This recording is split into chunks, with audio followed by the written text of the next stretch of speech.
Our daughter is a thief, and we have proof. That's what my father said, standing at the head of the Thanksgiving table, in front of 30 relatives, holding a white envelope like it was a verdict he'd been rehearsing for weeks. He slid it across the table to me. A court summons. Every eye in that dining room locked on my face. My mother was already crying, her favorite weapon, loaded and ready. I looked at the envelope. Then I looked at my father. And I smiled. Because 4 months earlier, I'd hired someone whose entire job is tracing where money disappears. And what they found didn't just clear my name. It blew apart a lie my parents had been building since the day my grandfather died. Before I go on, please take a moment to like and subscribe, but only if you genuinely connect with this story. Drop your location and local time in the comments.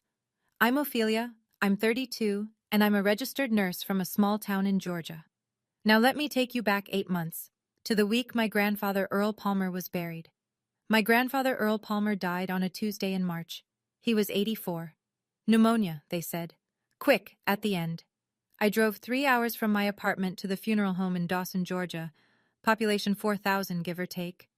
The kind of town where everyone knows your maiden name and your credit score. I grew up there. My grandfather raised me half the time. He taught me to read sitting on his porch. Took me fishing every summer at Lake Blackshear until I was 15 and thought I was too cool for it. When I got accepted into nursing school, he mailed me a card with a $50 check inside. The memo line said, "Proud of you, Ophi," but the last 3 years of his life, I barely heard from him. I called. He didn't answer. I sent letters, birthday cards, photos from work, a Christmas note every December. Nothing came back. No reply.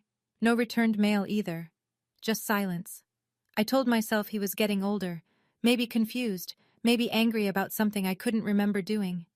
At the funeral, my father Gerald stood at the front of the chapel and delivered a eulogy that could have won an award.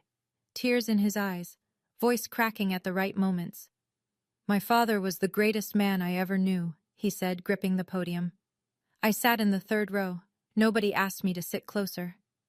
After the service, Gerald gathered us in the church hallway. Me, my brother Nolan, a few cousins. He straightened his tie and said, "Dad left everything to me. The house, the savings, all of it. That was his final wish." No one questioned him. I almost didn't either. But something about the way he said it, too smooth, too rehearsed, sat wrong in my chest, like a number on a chart that doesn't match the patient. Let me back up 10 years. I was 22, fresh out of nursing school, working my first job at the county hospital. 12-hour shifts, student loans already breathing down my neck. I was sharing a 2-bedroom apartment with another nurse and eating frozen burritos 3 nights a week. My father called me on a Sunday evening, said he needed me to come to the house. When I got there, he was sitting at the kitchen table with a stack of papers. My mother Denise sat beside him, eyes already red. "We need your help, sweetheart," Gerald said. "Just your signature. The bank needs a cosigner for the mortgage. It's temporary. 6 months, maybe less. Then I refinance and your name comes off." Denise dabbed her eyes. "We could lose the house, Ophelia." So I signed. 6 months became a year became 5, 5 became 10. Every time I brought it up, the conversation went the same way. "Dad, when are you refinancing?" "My credit's not there yet. You want us on the street?" And my mother would cry, every single time, like clockwork. Here's what that signature cost me. I couldn't qualify for my own mortgage. I couldn't get approved for a car loan without a brutal interest rate. My credit score bounced between 580 and 620 because Gerald was late on payments, sometimes 30 days, sometimes 60, and never once told me. I found out from a credit monitoring alert at 2 in the morning. 2 60-day lates I never knew about. My score had dropped 40 points overnight. I called him the next day. He said, "Things were tight. I handled it." He handled it. With my name. 2 weeks after the funeral, I sat Gerald down at his kitchen table and said it plainly. "Dad, I need my name off that mortgage, this year." No tears, no yelling, just a fact. Gerald leaned back in his chair. "Now's not the time, Ophelia. I just buried my father." "I know, and I'm sorry, but this has been 10 years. His jaw tightened. "You want me to refinance right now? With what credit? You think banks are lining up for a 61-year-old retired insurance man?" "Then sell the house. Downsize. I don't care how, but I need off that loan. He stood up so fast the chair scraped the floor. You want to talk about lawyers? You want to sue your own parents? Go ahead. See how that looks. I didn't say anything about lawyers. He added that himself. That night, my mother made 8 phone calls. I know because 4 different relatives called me within 3 days. Aunt Marlene texted, "Your parents raised you and this is how you repay them? Shame on you, Ophelia." My cousin Megan left a voicemail. "Hey, I heard you're threatening to take your parents' house. What's going on?" My father's cousin Danny called and said, "Family doesn't do this to family." Every one of them had the same version of the story, the version Gerald and Denise fed them. Ophelia is ungrateful. Ophelia wants to take the house. Ophelia is turning on her own parents right after they lost Earl. Nobody called to ask my side. Then Gerald called me one last time. His voice was flat, cold. "You think you're the only one who can play this game? Your grandfather left everything to me, and if you keep pushing, everyone's gonna know what you really did with his money." I had no idea what he meant. I hadn't touched a dime, but he was already building the story. I sat in my car outside the hospital after a 12-hour night shift and did the math on the back of a pharmacy receipt. If Gerald stopped paying the mortgage entirely, which he'd threatened before, during arguments, the bank would come after both of us. Foreclosure. My credit wouldn't just drop, it would crater, below 500, for years. Some hospitals run credit checks on employees. Not all, but some. Mine did. A foreclosure on my record could flag a review. I could lose my job, the only stable thing I had. If I took over the payments myself to protect my credit, $1,800 a month on a nurse's salary in rural Georgia, I'd be broke inside of 18 months. I was already paying rent, student loans, car insurance, groceries. There was no margin. And if I pushed back publicly? Gerald had already poisoned the well. Every aunt, uncle, and cousin believed I was the ungrateful daughter trying to steal her parents' home. Fighting back meant fighting alone. Then I pulled up the mortgage account online. I still had login access from years ago when Gerald asked me to keep an eye on things. That's when I saw it. A new line, a home equity withdrawal, $40,000, taken out 3 months before Grandpa Earl died. Gerald hadn't just kept my name on the mortgage. He'd used my co-signature to borrow more money against the house, without telling me, without my consent. $40,000 I never saw, never approved, now tied to my name. I sat there for a long time. The parking lot was empty. The receipt was full of numbers that didn't add up. He didn't just trap me. He went back to the trap and made it deeper. The rumors didn't start with a bang. They started with whispers. Gerald and Denise began telling family, casually, like it was common knowledge, that I had taken cash from Grandpa Earl's house before he died. "She went over there alone a few times near the end," Gerald told people. "We found the dresser drawer empty afterward, thousands of dollars gone." There was no proof. There didn't need to be. In a town like Dawson, a father's word carries weight. My cousin Travis called me. "Hey, Uncle Gerald said you took some money from Grandpa's dresser, a few thousand? What's that about?" "That never happened, Travis." "Okay, I'm just telling you what he said." That was the pattern. Nobody accused me directly. They just passed along what they heard. And every time I denied it, I sounded more defensive, which made me sound more guilty. At church the following Sunday, First Baptist, where my family had attended for 30 years, a woman named Mrs. Gentry looked right at me, then turned her back and walked to the other side of the fellowship hall. She didn't say a word. She didn't have to. At work, a nurse on my unit pulled me aside. "Everything okay at home? I heard something from my neighbor about your family and some legal stuff." It was leaking into my professional life now.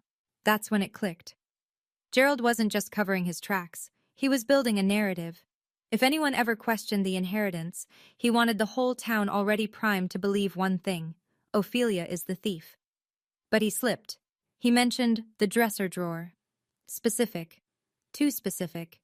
How did he know Grandpa kept cash in a dresser drawer?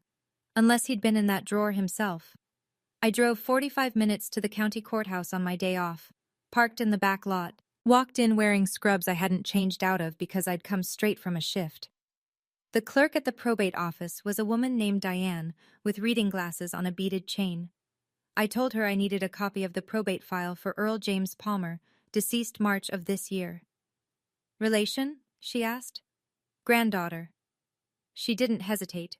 Probate records are public. Anyone can request them. She printed the file and handed it to me in a manila folder. I sat on a bench in the courthouse hallway and opened it. The will was there, the one Gerald had filed, typed, notarized, dated 14 months before Grandpa died. It said, "I leave all real and personal property to my son, Gerald Ray Palmer. All of it, the house, the savings accounts, everything." I read it twice. Then I looked at the signature at the bottom. Earl James Palmer. I'd seen my grandfather's handwriting hundreds of times, on birthday cards every year, on the memo line of every Christmas check, on a note he left in my lunchbox once when I was 9 that said, "You're smarter than you think, Ophi." His handwriting was shaky but specific. The E always leaned left, the P had a long tail. It was as familiar to me as my own. The signature on that will was close, but it wasn't his. The E was too upright, the P too short. The whole thing was too careful, like someone trying very hard to copy something they'd only seen a few times. I took a photo of the signature with my phone. My hands were steady. I wasn't sad anymore. I was certain. I opened my phone and typed into the search bar, "forensic accountant near me." The call came on a Wednesday night. I was eating leftover soup at my kitchen counter when Gerald's name lit up my screen. I almost didn't answer. "Thanksgiving at Marlene's," he said. No hello. "You're coming." "I'll think about it." "No, you will be there, and you'll apologize." I set my spoon down. "Apologize for what?" "For what you stole, in front of everyone." "I didn't steal anything, Dad." "Then you won't mind proving it." A pause. Then, "See you Thursday." He hung up before I could respond. I stood in my kitchen for a long time, holding the phone against my thigh. The soup got cold. I didn't touch it again. Gerald wasn't inviting me to dinner. He was building a courtroom. 20 minutes later, my mother texted. The message was long, 4 paragraphs of her usual language, words like healing and closure, and as a family. The last line read, "Your father just wants to resolve this privately. Don't make it bigger than it needs to be, privately, in front of 30 people." I learned later that Gerald had called 10 additional relatives, people who normally skipped Thanksgiving, second cousins, a great aunt from Macon, Denise's college roommate. He wanted the room full. He wanted witnesses, not witnesses to the truth, witnesses to the performance. I sat on my couch that night and stared at the ceiling. I had a choice. I could skip Thanksgiving, stay home, let Gerald tell whatever story he wanted to an audience that already believed him, or I could walk into that room and face whatever he'd prepared. I thought about my grandfather. About 3 years of silence that wasn't silence at all. It was sabotage. I texted Gerald back one word. Coming. Denise called Nolan the next day. I know because Nolan called me an hour later, sounding like a man standing on a bridge trying to figure out which side to jump to. "What's going on, Ophelia? Mom says you took money from Grandpa?" "Did you ever see me take anything, Nolan?" A beat. "No." "Did I ever mention Grandpa's money to you? Ever?" "No, but Mom's really upset." "Mom's upset because I asked Dad to refinance the mortgage. That's all this is." He went quiet. Nolan was 28, an electrician, lived 12 minutes from our parents. He'd watched me carry that mortgage for a decade without complaining. He knew what it cost me. He just never said anything about it, because in our family, you didn't question Gerald. You absorbed it and moved on. "They want me to stand with them at Thanksgiving," he said. "Mom said the family needs to be united." "United against who? Me?" He didn't answer that. "I'm not asking you to pick a side, Nolan. Just keep your eyes open." More silence. Then quietly, "I'll be there, but I'm not giving any speeches." I told him that was enough. We hung up, but something stuck with me. The pause before he said no, when I asked if he'd seen me take anything. It wasn't the pause of someone uncertain about the answer. It was the pause of someone who wanted to say something else entirely, something heavier, and swallowed it instead. I didn't push. I figured if Nolan had something to tell me, he'd find the moment. I just didn't know the moment was already 2 months old, sitting in his phone, recorded in a kitchen he was never supposed to be in. Linda Marsh had an office above a hardware store in Cordelli, 20 minutes south of Dawson, forensic accountant, 15 years of experience tracing money through estates, divorces, and small business fraud. I found her through a Google search at 2 in the morning and booked the appointment before I could talk myself out of it. She was calm, gray hair, reading glasses, a desk covered in folders. She didn't react when I told her the story. She just took notes. 4 months later, 2 weeks before Thanksgiving, I was back in her office. She placed a bound report on the desk between us. The signature on the filed will doesn't match, she said. I compared it to 17 other verified documents, tax returns, bank cards, a vehicle title from 2014. It's not his hand. You're sure? I'm sure. She flipped to the financial section. Earl's savings account held $280,000 at the time of his death. The house appraised at roughly $190,000. Total estate value, approximately $470,000. After probate closed, Gerald withdrew $350,000 across several transactions. Linda had mapped every dollar. $120,000 paid off Gerald's personal credit card debt. $85,000 went to an outstanding truck loan. $60,000 was transferred to an account under Denise's name. $45,000 paid a contractor for home renovations. $40,000 was pulled in cash, untraceable. I stared at the numbers. He forged the will, I said, and took $350,000. Linda nodded. Do you want me to compile this into a formal report? Because once I do, this becomes something you can't walk back. I didn't hesitate. Do it. She closed the folder. I'll have it ready in 10 days. 10 days. That would be 3 days before Thanksgiving. $350,000. That wasn't desperation. That was a plan. My grandfather used to mention his sister Ruth now and then, usually in passing. Ruth's got more sense than the rest of us combined, he'd say, shaking his head like it was both a compliment and a complaint. Ruth Palmer, 74, lived alone in a clapboard house in Americus, 40 minutes south. She hadn't come to a family dinner in 9 years, some falling out with Gerald that no one explained and everyone accepted. I found her number in Grandpa's old address book, which I'd kept in a shoebox after the funeral.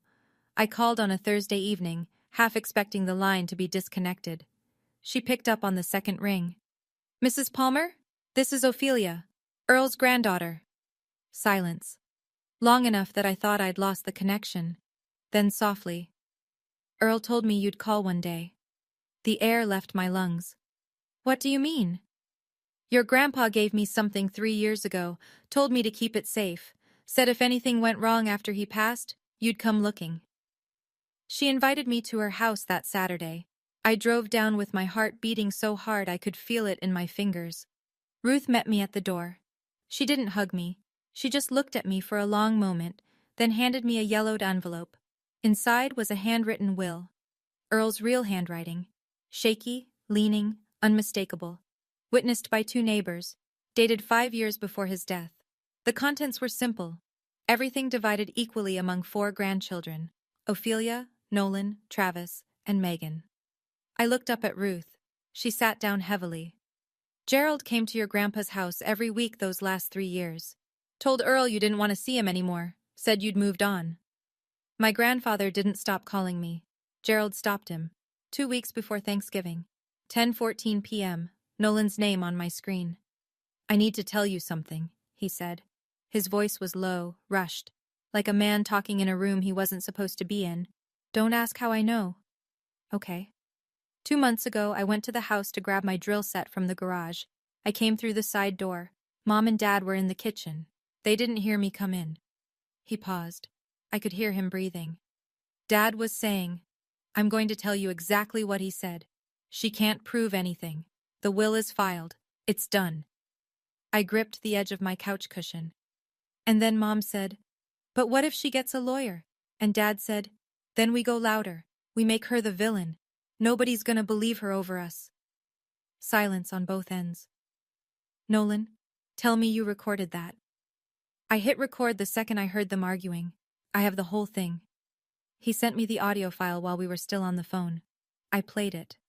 Gerald's voice filled my apartment. Muffled, tinny, but unmistakable. Denise's too. Every word exactly as Nolan described. "Why didn't you tell me sooner?" I asked.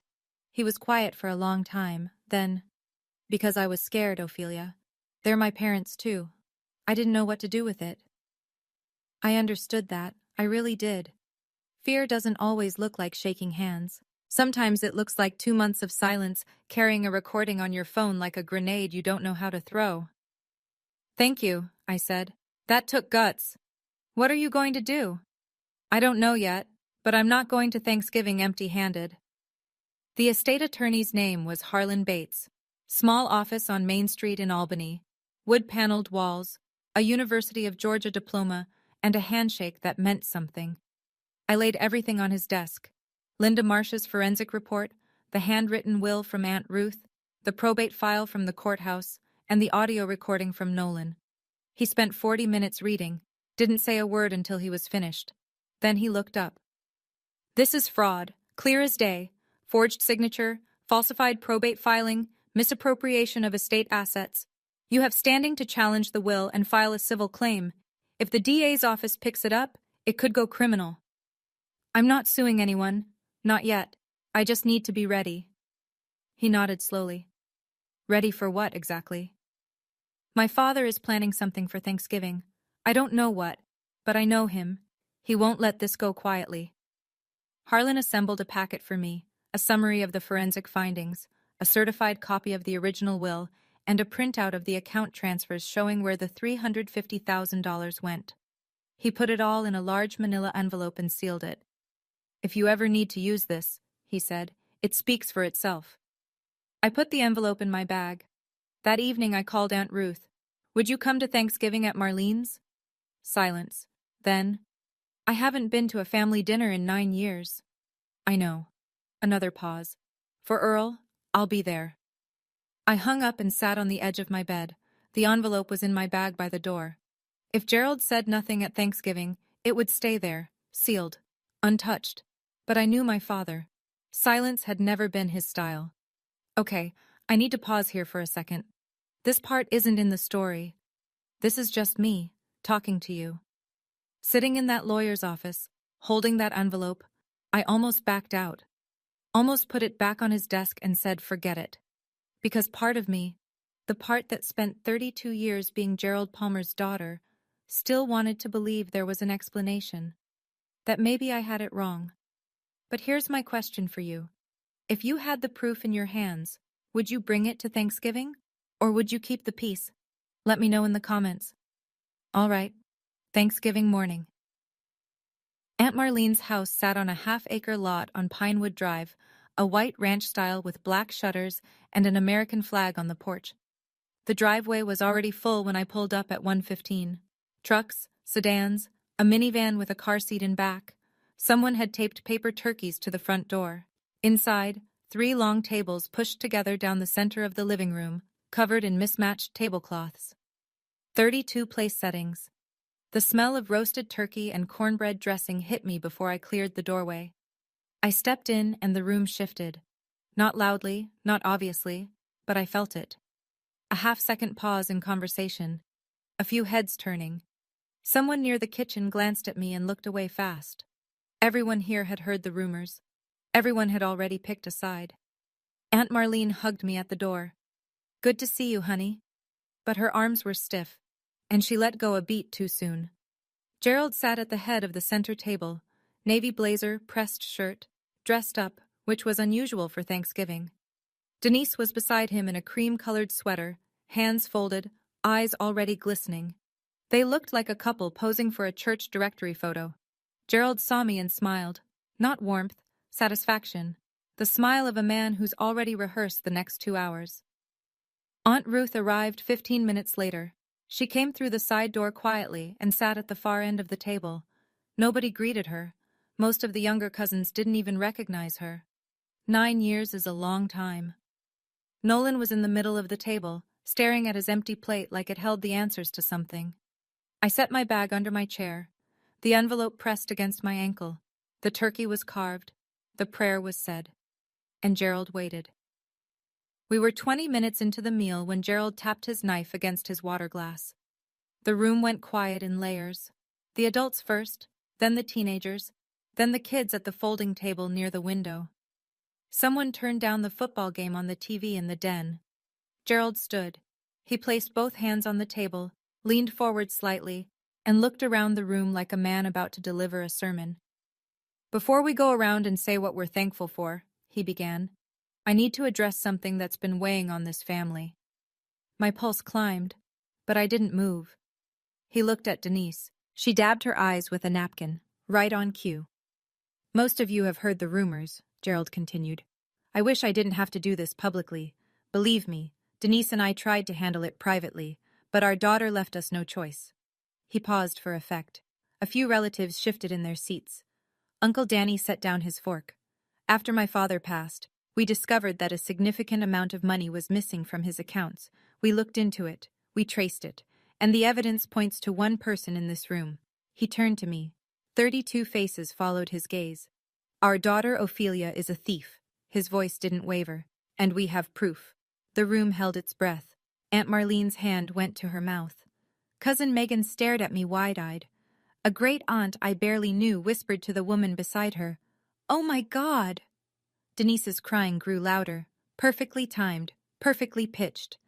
Gerald stood over me like a judge at sentencing, and the entire room waited for me to crumble. I didn't.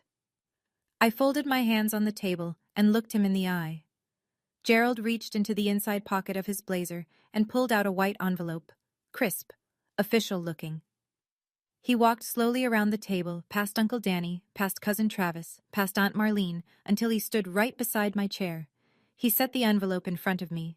"This is a court summons," he said, loud enough for every person in the room. "We are suing you for the return of our father's money." I picked it up. The room was so quiet I could hear the kids whispering at the folding table. I opened the flap and pulled out the document inside. It looked real. At first glance, a header with the county court's name, a date, a defendant line with my full legal name, a signature at the bottom from someone I'd never heard of. But I'd spent 4 months sitting across from a lawyer. I knew what a real summons looked like. This one had no case number, no clerk's stamp. The font was wrong, too clean, too uniform. It was printed on regular copy paper, not filed stock. It was fake. Gerald had someone mock this up to scare me in front of 32 witnesses. I looked at the document. Then I set it down, gently, next to my plate. Uncle Danny leaned forward. "Gerald, if you need legal support, I know a good attorney." A cousin's wife was shaking her head. Aunt Marlene looked like she might cry. Denise was still going, real tears now, mixed with the performance ones, impossible to tell apart. Gerald crossed his arms and waited. He expected me to deny, to cry, to beg, to storm out. That was the script. That was the version of me he'd sold to everyone in this room. I looked up at him. "Are you done?" I stood up, slowly, no rush. I smoothed the napkin on the table beside my plate like I was finishing a meal at a restaurant. Every person in that room was watching. The football game was muted now. Even the kids at the folding table had gone silent. "I want everyone here to remember something," I said. My voice was steady. I wasn't performing. I was past that. "I didn't start this. Dad did." I turned to face Gerald directly. "So I'm going to ask you one question, Dad, in front of everyone, and I want a clear answer." Gerald's chin lifted, defiant, still in control, or so he believed. "Did Grandpa Earl write that will?" "Of course he did." "You're sure?" His eyes narrowed. "Are you calling me a liar? In front of my whole family?" I didn't answer that. I let the question hang in the air like smoke. Then I bent down and reached under my chair. My fingers found the bag. Inside it, the manila envelope, heavy, sealed, 4 months in the making. I placed it on the table, right next to his fake summons. The room didn't move. Gerald stared at the envelope. It was thick. It was real. And for the first time all night, something shifted behind his eyes. A flicker, fast, like a candle caught in a draft. I looked at him. "Funny," I said. "So do I." Nobody spoke. Gerald's smile was gone. Not slowly. All at once, like someone had reached inside his face and pulled it off. I unsealed the envelope. Denise stopped crying, and 32 people leaned forward. I pulled the first page from the envelope and held it up. This, I said, is a side-by-side comparison of the signature on the will Dad filed in probate, and 17 verified signatures from Grandpa Earl. Tax returns, bank documents, a vehicle title, all confirmed authentic. I passed the page to Aunt Marlene, who was closest. She put on her reading glasses. The left column showed the signature from Gerald's will. The right showed Earl's real handwriting. 17 samples, all consistent. The slanting E, the long-tailed P, the way his hand shook more in recent years but kept the same rhythm. The signature on Gerald's will was stiff, upright, careful. A copy made by someone trying too hard. Marlene's lips parted. She looked up at Gerald, then back at the page, then passed it to Uncle Danny without a word. A forensic accountant examined these samples, I said. Her professional conclusion is that the signature on the probate will is forged. That's a lie. Gerald's voice came out louder than he intended. A few people flinched. You paid someone to make that up. I didn't argue. I didn't raise my voice. I'm not asking anyone to believe me, I said. I'm asking you to look. The page moved down the table, person by person. I watched their faces change. Confusion, then recognition, then something harder. Uncle Danny held the page up to the light and shook his head slowly. Travis stared at it for a long time, then set it down and pushed it to the next person without looking at Gerald. Denise hadn't touched her napkin in 2 minutes. She was watching Gerald, not with sorrow, with fear. I reached into the envelope for the second document. I pulled out a single handwritten page. Yellowed, creased, familiar in a way that made my throat tighten. This is Grandpa Earl's real will, I said. Written in his own hand, witnessed by 2 neighbors, dated 5 years before he died. I read the keyline aloud. I leave all real and personal property to be divided equally among my 4 grandchildren, Ophelia, Nolan, Travis, and Megan. Not Gerald, not his son, his grandchildren. Gerald took a step back. Where did you get that? That isn't legitimate. And then Aunt Ruth stood up. She'd been sitting at the far end of the table, so quiet most people had forgotten she was there. She was 74, small, silver-haired, wearing a church dress she probably hadn't worn in years. The room turned. Earl gave it to me, Ruth said. Her voice was thin but clear. 3 years ago.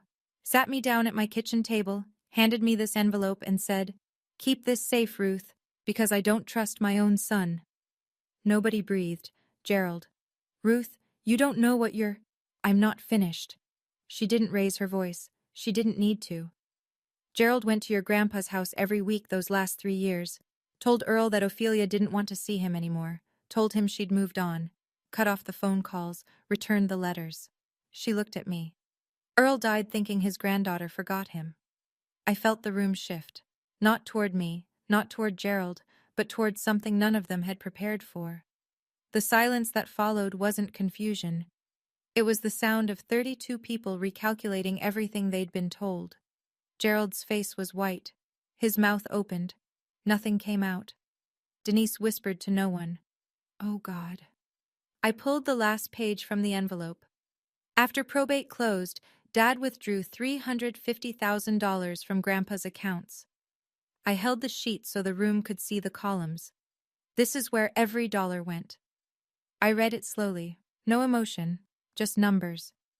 $120,000, Dad's personal credit card debt.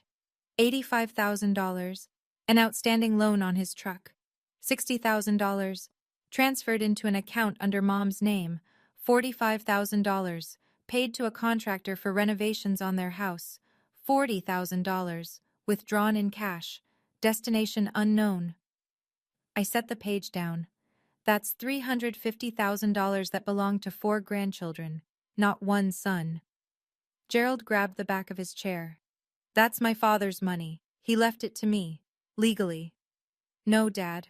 I kept my voice level. He left it to us, all 4 of us. You forged his will to take it. The room was so still I could hear the clock on Marlene's mantel ticking. Someone at the far end of the table, I think it was Danny's wife, set her glass down and pushed her chair back slowly, like she was trying to leave without making a sound. Travis was staring at the tablecloth, jaw tight. Megan had her hand over her mouth.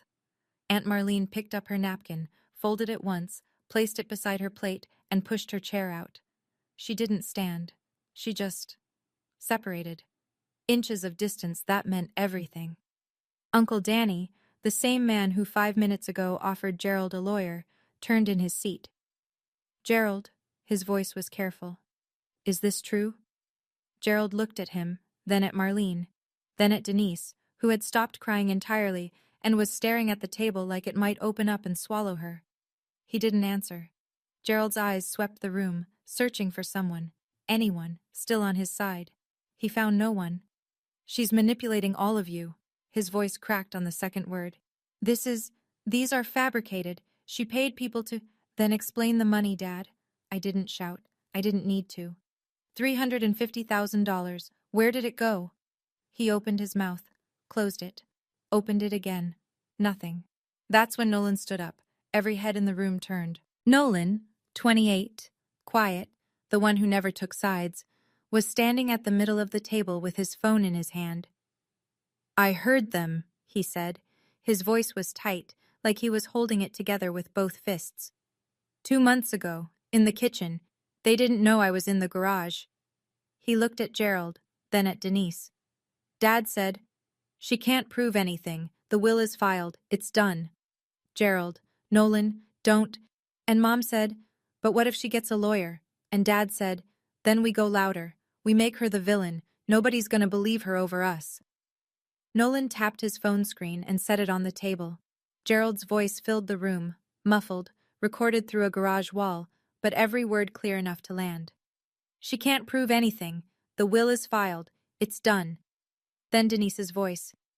"But what if she gets a lawyer?" Then Gerald again. "Then we go louder. We make her the villain." The recording ended. The silence that followed was the loudest thing I'd ever heard. Gerald sat down, heavily, like the bones in his legs had quit. Denise said barely above a whisper, "I told you this would happen." Not grief, not shame, anger, directed at Gerald. She'd known. She'd warned him. And now the room knew she'd known too. I want to be honest with you here. Standing in that room, watching my father's face collapse, I didn't feel victorious. I felt hollow. Because this wasn't a courtroom drama. This was Thanksgiving. These were people I'd loved my entire life. But I learned something that day. Love doesn't mean letting someone dismantle you. And silence isn't peace. It's just permission. Quick question for you. Do you think Nolan did the right thing by waiting 2 months? Or should he have told me the day he heard it? I'm genuinely curious. Drop your take below. All right, let me tell you what happened after that dinner. Nobody ate dessert. People left in waves. First the outer ring of distant relatives, then the cousins, then the uncles. Most didn't say goodbye to Gerald. They just picked up their coats and walked out. A few hugged me on the porch. Travis gripped my hand and said, "We'll talk this week." Megan found me by the driveway. If that will is real, and I think it is, we were all robbed. All 4 of us. "I know," I said. "I'm not telling anyone what to do. But the forensic report is as much yours as it is mine. I want a copy. I'll send it tomorrow." Within a week, Travis and Megan had retained their own attorney. They filed a petition with the probate court to reopen Earl Palmer's estate based on evidence of signature forgery and the existence of a prior valid will. I wasn't the one who filed. The cousins made that decision themselves. I gave them the information. They acted on it. There's a difference, and it matters to me. The attorney also reviewed Gerald's fake summons, the one he'd slid across the table like it was a live grenade. No case number. No clerk's filing stamp. Not on record with any court in the state of Georgia. It was printed paper in a white envelope. A prop. Travis's lawyer put it bluntly. Your father tried to intimidate you with a document that has the legal weight of a restaurant menu. Gerald hadn't filed anything. He'd staged a performance with a piece of paper that wouldn't survive 10 seconds in front of a judge. He tried to scare me into silence using a fake. But the real paperwork, the kind that actually holds up. That was in my envelope. Harlan Bates sent a certified letter to Gerald Palmer on a Monday, 9 days after Thanksgiving. The letter was straightforward. Ophelia Palmer demands that Gerald Palmer refinance the mortgage on the property at 412 Talmadge Road and remove her name as co-signer within 60 calendar days. Failure to comply would result in a civil lawsuit for damages related to unauthorized use of her co-signature, including the $40,000 home equity withdrawal she never consented to. Gerald, now facing a probate challenge from 3 grandchildren, potential criminal exposure, and the complete evaporation of his reputation in a town where everyone now knew what he'd done, did not fight it. He refinanced in 5 weeks. I got the notification from the bank on a Wednesday afternoon. I was sitting in the hospital break room eating a granola bar between patients when my phone buzzed. The email was short. My name had been removed from the mortgage, effective immediately. I sat there for a long time. A coworker asked me if I was okay. I said yes. Then I walked out to my car in the parking lot, sat in the driver's seat with the engine off, and cried. Not from joy, not exactly. From the release of something I'd been carrying so long I'd forgotten it was heavy. 10 years of someone else's debt attached to my name. 10 years of phone calls about refinancing that never happened. 10 years of watching my credit score drop because a man who called himself my father couldn't be bothered to pay on time. Gone. In 5 weeks. I pulled up my credit report on my phone. It had already started climbing. 640, then 680. The banker told me it would reach 710 within 6 months. Not perfect, but mine. Aunt Ruth called me a week before Christmas. Come by Saturday, I have something for you. I drove to Americus on a gray December morning. Ruth's house smelled like coffee and cedar. She was sitting at the kitchen table with a shoebox in front of her. These are yours, she said. Earl wanted you to have them. Inside the box were letters, 11 of them, written by my grandfather over the last 3 years of his life. He'd written them to me, one every few months, and mailed them to Ruth because he knew Gerald was intercepting everything that went to my address or phone. I opened the first one. The handwriting was shaky, the paper creased, dated 3 years before he died. Ophi, your daddy told me you don't want to see me anymore. I don't believe it. But if it's true, I want you to know I'm not angry. I just miss you. I opened the last one. Written 2 months before he passed. I'm leaving the house and the savings to you kids. All 4 of you. If your father does something different, find Ruth. She's got the real one. I love you, Ophi. I always did.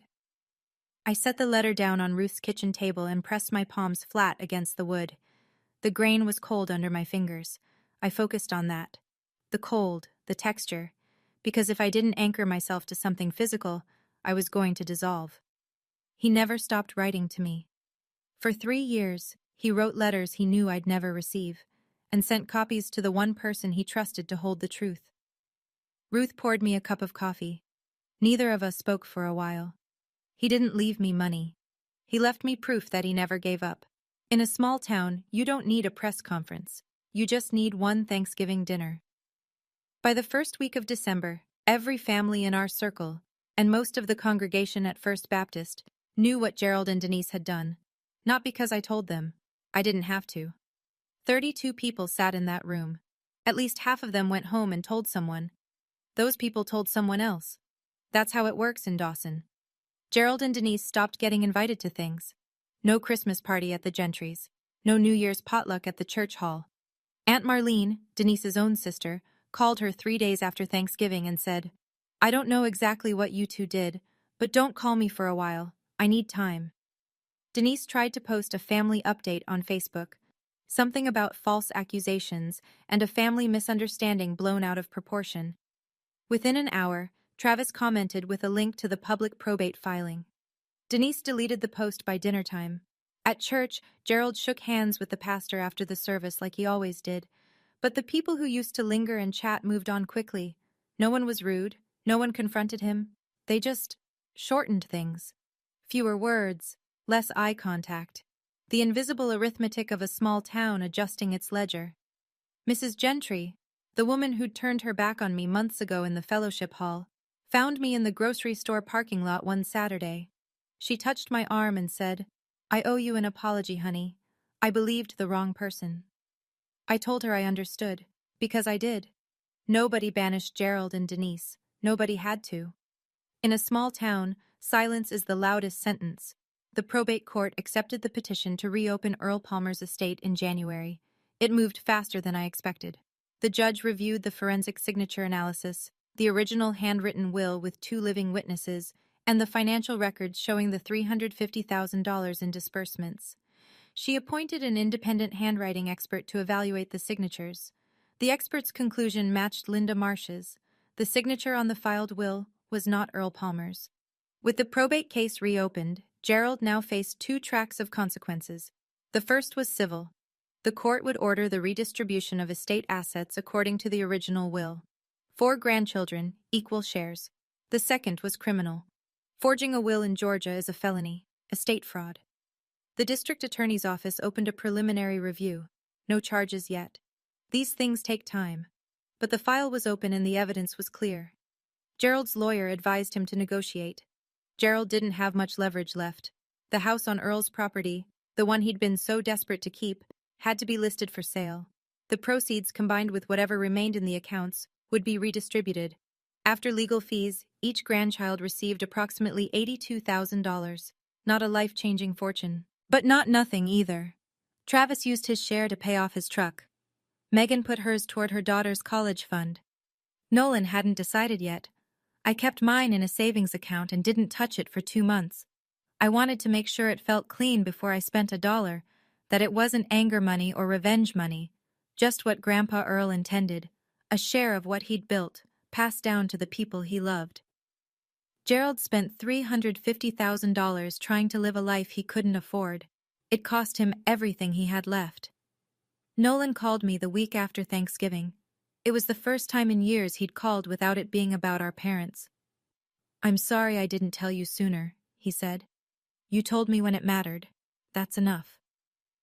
We started meeting every Sunday morning at a diner on Route 19, a little place called Millie's with cracked vinyl booths and bottomless coffee. We'd sit for an hour, sometimes 2. We talked about work, about the weather, about nothing. And slowly, very slowly, we talked about everything else.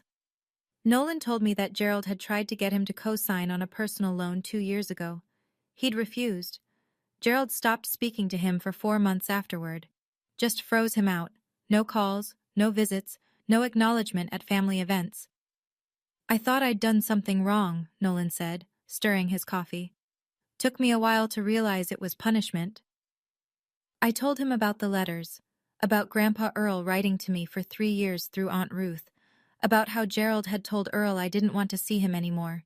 Nolan stared at the table. "He played us against each other," he said, "our whole lives." "I know. He kept us separate so neither of us would compare notes. I know that too." We sat there for a long time, not talking, just sitting in the same booth, drinking the same coffee. It was the most comfortable silence I'd had with another person in years. We didn't lose our parents that Thanksgiving. We'd lost them long before. We just didn't have the language for it yet. What we found, sitting across from each other in a diner on Sunday mornings, was something we hadn't had since we were kids, each other. 2 months after Thanksgiving, my phone rang at 8 in the morning. My mother's number. I almost didn't answer, but something about the hour, Denise never called before 10, made me pick up. "I know you won't forgive us." Her voice was flat. No tears, no performance. For the first time in my life, my mother sounded like she was speaking without a script. "I just want you to know, I didn't want it to go this far." I leaned against my kitchen counter. "But you let it, Mom, every step." "I know. You called 8 relatives and told them I was a thief. You sat next to Dad while he waved a fake summons in front of our family. You helped him cut me off from my own grandfather." Silence. Long enough that I checked if the call had dropped. Then quietly, "I was afraid of losing the house. I know that's not enough. But that's what it was." I believed her. Not because it excused anything. It didn't. But because I'd seen that fear before. Denise Palmer had spent 35 years married to a man who made every crisis feel like the edge of a cliff. She was afraid. She was wrong. Both things were true. I need space, Mom, I said. A lot of it. Don't call me for a while. She said okay. She didn't argue. She didn't cry. Gerald never called. Not once. No text, no letter, no message through a relative. For the first time in 61 years, Gerald Palmer had nothing to say to anyone. I don't know if his silence was guilt or shame or just the absence of a plan. I spent a long time wondering. Then I stopped. I didn't slam the door. I just stopped holding it open. 4 months after Thanksgiving, I bought a house. Nothing fancy. A little 2-bedroom on Elm Street, a half-mile from the hospital. White siding, green door, a porch just wide enough for 2 chairs. 900 square feet. Built in 1978. I put down the money from Grandpa Earl's estate, $82,000, and qualified for the rest on my own credit. My score had climbed to 709 by then. The loan officer shook my hand and said, "Congratulations, Miss Palmer." No cosigner, no second name on the paperwork, just mine. The first night, I sat on the living room floor with a pizza box and a glass of sweet tea and looked at the bare walls. No furniture yet, no curtains, just clean carpet and the hum of a refrigerator I'd bought off Craigslist. I hung one thing that night. A framed photo of Grandpa Earl standing at Lake Blackshear with a fishing rod in one hand and a grin so wide you could count every one of his remaining teeth. I set it on a nail above the fireplace and stepped back. "Not bad, Grandpa," I said to the empty room. The next morning, I went to work at the hospital. Same shift, same scrubs, same parking lot where I'd once sat calculating how long until my father's debt crushed me. The math was different now. Rent was a mortgage, my mortgage, and the numbers worked. They finally worked. I visited Aunt Ruth every Saturday. She made coffee. I brought pound cake from the bakery on Main Street. We talked about Earl, the real Earl, not Gerald's version. She showed me photos I'd never seen. Earl at 20, in uniform. Earl at 50, building the house that Gerald would later steal. The house is small, 900 square feet, but every inch of it is mine. I'm not telling you this story because I think I'm brave. I'm telling it because for 10 years I thought endurance was the same thing as love. I thought saying yes to everything my parents asked, even when it hurt, even when it cost me, was what a good daughter does. I was wrong. A boundary isn't a wall, it's a door. You choose who gets to walk through it, and you choose when it closes. That's not cruelty. That's architecture. If you're in a situation like mine, if someone in your family is using love as currency, trading affection for compliance, making you feel guilty for protecting yourself, I need you to hear this. Saying no doesn't make you ungrateful. It doesn't make you cold or selfish or whatever word they reach for when they're losing their grip. It makes you someone who decided their own life matters. And if you have grandparents who are still here, call them. Not next week. Today. Don't let anyone else control that relationship. Don't let someone else decide what your grandparent knows about you or what you know about them. I lost 3 years with a man who loved me because my father decided I didn't deserve to know it. I can't get those years back. No amount of money fixes that. Do I still love my parents? Yes. I carry it the way you carry a scar. It's part of you, it shapes you, but you don't let it dictate where you walk. I just love myself more now. And that's not a sin.